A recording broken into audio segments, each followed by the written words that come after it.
Bonjour à tous, aujourd'hui nous allons voir un tutoriel sur le prix psychologique. Alors le prix psychologique, à quoi ça sert? Ça sert à déterminer un prix de vente. Alors qu'est-ce que c'est le prix psychologique? C'est en quelque sorte la valeur perçue par le consommateur sur deux critères, sur le prix et sur la qualité. Alors pour pouvoir le déterminer, on va adresser un questionnaire donc à notre cible et on va poser deux questions essentielles.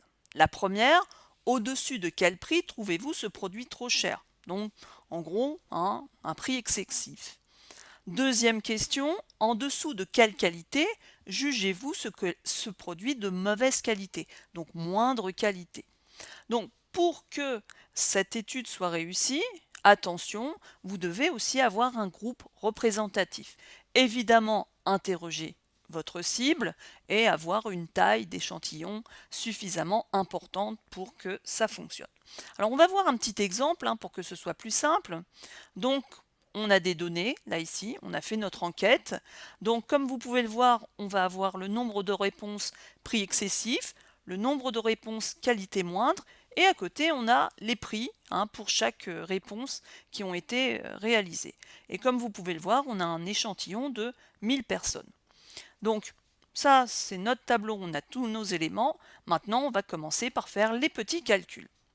Alors, premier calcul, pas trop difficile, on va mettre en fait toutes les réponses prix excessifs en pourcentage. Alors, c'est très simple, comment on fait?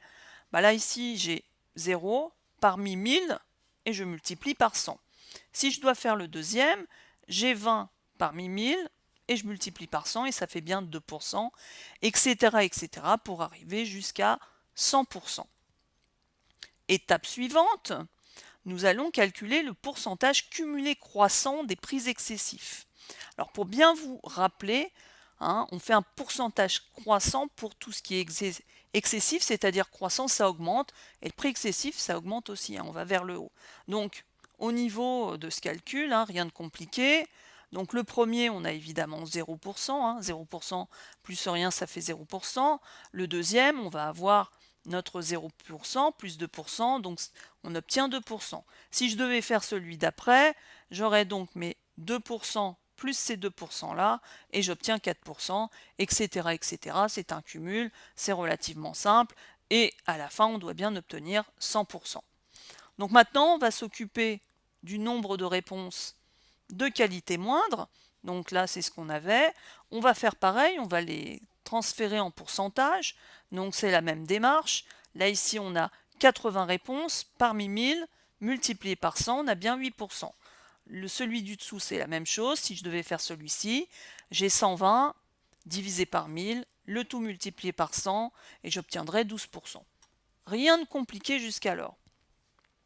Alors là, on va continuer avec nos cumuls et là on va avoir un pourcentage cumulé décroissant. La qualité moindre, on descend en quelque sorte. Donc, pour le premier, donc en fait vous reprenez votre tableau à l'envers. J'ai 0% plus rien, ça me fait bien 0%. Pour le deuxième, j'ai donc 0% plus 2% égale 2%.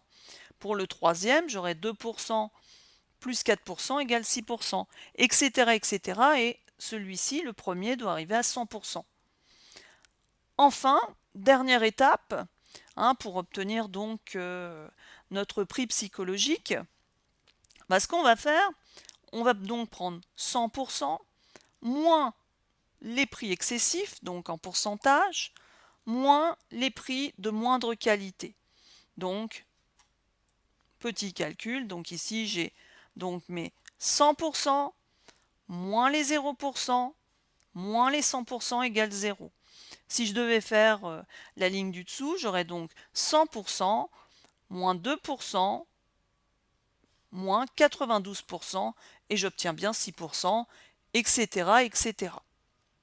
Alors maintenant, vient le moment de déterminer le prix psychologique. Eh bien, là ici, notre prix psychologique est de 19 euros. C'est celui qui remporte le pourcentage le plus élevé, tout simplement. Comme vous pouvez le remarquer. C'est-à-dire que là, ici, on va avoir tout simplement un bon rapport qualité-prix par rapport au prix qui est proposé. Donc ça correspond bien à nos deux critères. Donc pensez bien à la petite astuce parce que c'est là parfois il y a des problèmes. Prix excessif, on fait un cumulé croissant. Qualité moindre, donc moins, on fait un pourcentage cumulé décroissant. C'est juste la petite subtilité à retenir. J'espère que ce petit tutoriel aura été simple pour vous, qu'il sera aussi utile. En attendant, je vous dis à bientôt pour un autre tuto.